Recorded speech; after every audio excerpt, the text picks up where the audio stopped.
नमस्कार, मैं डॉक्टर सुषमा पांडे, सह आचार्य राजनीति विज्ञान। आज के व्याख्यान में आप सभी का स्वागत करती हूँ। आज हम बात करने वाले हैं थॉमस हिल ग्रीन के संप्रभुता संबंधी विचारों के बारे में। संप्रभुता संबंधी विचारों के बारे में बात करने से पहले मैं आपको स्पष्ट कर दूं कि ग्रीन जो है अधिकारों की प्राप्ति के लिए राज्य की आवश्यकता की बात करता है और इसके बारे में हम पूर्व के व्याख्यानों में चर्चा कर चुके हैं। और यह भी ग्रीन इस संदर्भ में ये मानता है कि अगर राज्य नहीं है तो अधिकारों की कल्पना भी नहीं हो सकती, क्योंकि उनका सदुपयोग तभी संभव होगा कि जबकि राज्य होगा। लेकिन अधिकारों के हनन को रोकने के लिए कोई ना कोई व्यवस्था होनी चाहिए, या दूसरे शब्दों में हम यूं कहें कि अधिकारों के अस्तित्व के लिए ग्रीन राज्य को आवश्यक मानता है, क्योंकि अधिकार जो हैं वो व्यक्ति की स्वतंत्रता के परिचायक होते हैं। और साथ ही ग्रीन यह भी कहते हैं कि समाज द्वारा व्यक्ति को अधिकार इसी आधार पर प्रदान किए जाते हैं कि वह दूसरे लोगों के भी या अन्य जो जितने लोग हैं समाज के, उनके भी इसी प्रकार के अधिकार को स्वीकार करे और साथ ही साथ उन्हें भी अपनी तरह से ही इन अधिकारों का उपभोग करने दे। लेकिन ऐसा देखा गया है कि समाज में कुछ लोग ऐसे भी होते हैं, कुछ व्यक्ति ऐसे भी होते हैं जो अपने अधिकारों या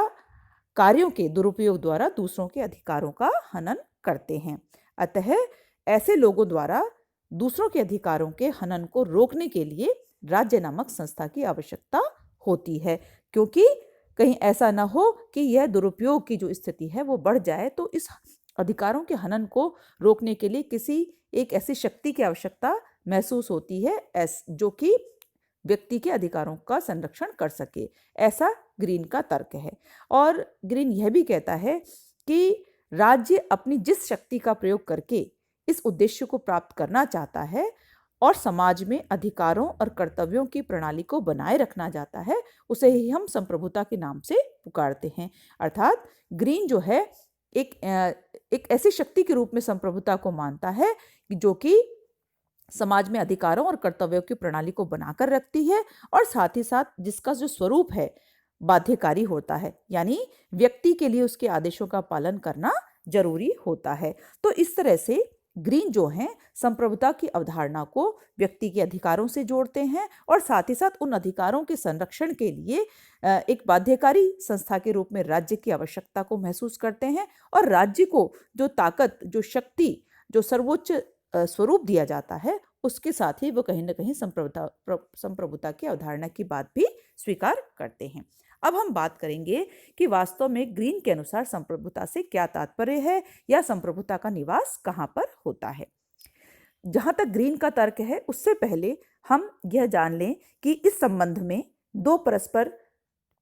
दृष्टिकोण प्रचलित थे जो कि संप्रभुता की बात को कहते थे। पहला जो दृष्टिकोण है वो रूसो का था, जिसके अनुसार रूसो कहते हैं कि संप्रभुता सामान्य इच्छा में निहित होती है। और जो दूसरा दृष्टिकोण था जो कि जॉन ऑस्टिन का था, उसके अनुसार संप्रभुता का निवास किसी निश्चित सर्वोच्च मानव में होता है।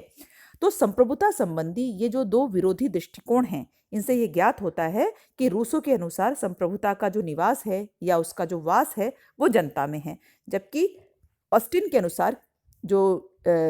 शक्ति का निवास है या संप्रभुता का निवास है वो किसी एक सर्वोच्च व्यक्ति में होता है। लेकिन ग्रीन जो है वो संप्रभुता संबंधी ये जो दोनों दृष्टिकोण हैं इनको विरोधी नहीं मानता, बल्कि वो ये मानता है कि दोनों ही दृष्टिकोण पूरक हैं। किस रूप में? वो कहते हैं कि जो रूसो द्वारा प्रतिपादित जो सामान्य इच्छा का जो सिद्धांत है वो राज्य का आधार है, और इस दृष्टि से ग्रीन रूसो के सामान्य इच्छा के सिद्धांत को राज्य का आधार मानते हुए स्पष्ट करते हैं कि समाज की जो सामूहिक नैतिक चेतना मनुष्य के अधिकारों के अस्तित्व को स्वीकार करती है और इन्हीं अधिकारों की रक्षा के लिए सर्वोच्च शक्ति संपन्न राज्य नामक संस्था का जन्म होता है। अतः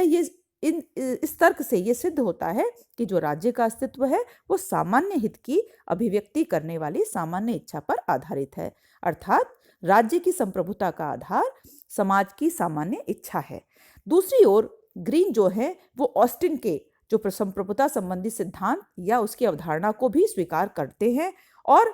कहते हैं कि जिस तरह से ऑस्टिन ने बात की है कि एक पूर्ण रूप से विकसित समाज में कोई निश्चित मानव या मानव समूह होना चाहिए जिसके पास अंतिम रूप में कानून को बनाने यानी उसका निर्माण करने या उसको निर्मित करके क्रियान्वित करने की शक्ति भी होनी चाहिए। अर्थात ग्रीन जो हैं वो जॉन ऑस्टिन के संप्रभुता संबंधी सिद्धांत को मानकर यह कहते हैं कि उनके अनुसार जो एक राज्य है उसमें कोई मानव या मानव समूह ऐसा होना चाहिए जो कि कानून को न केवल बनाए बल्कि उनका क्रियान्वयन भी करे। तो इस तरह से सारांश रूप में अगर हम कहें तो संप्रभुता जो है वो ऑस्टिन के अनुसार उसमें माना गया है कि जिसका कि अनुसरण ग्रीन ने भी किया है, उसमें यह माना गया है कि विकसित समाज में कोई निश्चित मानव या समूह होना चाहिए जिसके पास कानून को बनाने और उसको क्रियान्वित करने की शक्ति होनी चाहिए और साथ ही साथ उसकी शक्ति पर किसी तरह का कोई वैधानिक अंकुश या नियंत्रण भी नहीं होना चाहिए। तो इस तरह से अगर हम देखें तो ग्रीन ने संप्रभुता की जो ये अवधारणा है वो एक और जो रूसो का सामान्य इच्छा सिद्धांत है उसको भी अपनी इस सिद्धांत में शामिल किया है, अपने विचार में जोड़ा है। तो दूसरी ओर वो जॉन ऑस्टिन की संप्रभुता की जो अवधारणा है उसको भी अपनी अवधारणा के साथ जोड़ते हैं और अंत में दोनों ही विचारकों अर्थात जो एक और रूसो है और दूसरी ओर जॉन ऑस्टिन है, दोनों के ही जो संप्रभुता संबंधी विचार हैं या अवधारणा है, उन दोनों दृष्टिकोणों को वो आपस में विरोधी न मानकर एक पूरक के रूप में स्वीकार करता है और अंततः दोनों ही की बातों को स्वीकार करके जो ग्रीन है वो संप्रभुता की अपनी अवधारणा को प्रस्तुत करते हैं। और इस तरह से अगर हम ग्रीन की संप्रभुता की बात करें तो ग्रीन ये मानकर चलते हैं कि संप्रभुता जो है वो सामान्य हित पर आधारित ऐसी सर्वोच्च नैतिक शक्ति होती है जो सामाजिक मान्यता प्राप्त किसी एक व्यक्ति या व्यक्ति समूह के माध्यम से अभिव्यक्त होती है और जिसे सामान्य हित में मानकर सभी लोगों द्वारा उसके आदेशों को स्वीकार किया जाता है और वह इसे सार्वभौम बुद्धिमत्तापूर्ण इच्छा के नाम से पुकारता है। तो इस तरह से हम देख सकते हैं कि ग्रीन ने जिस संप्रभुता की बात की है वह कहीं ना कहीं एक ओर उसमें हमें रूसो की झलक दिखाई पड़ती है सामान्य इच्छा के सिद्धांत की, तो दूसरी ओर जॉन ऑस्टिन के सामान्य इच्छा की के साथ साथ ये बात भी सामने आती है कि जो मूल रूप में जो संप्रभुता है यह एक शक्ति है, एक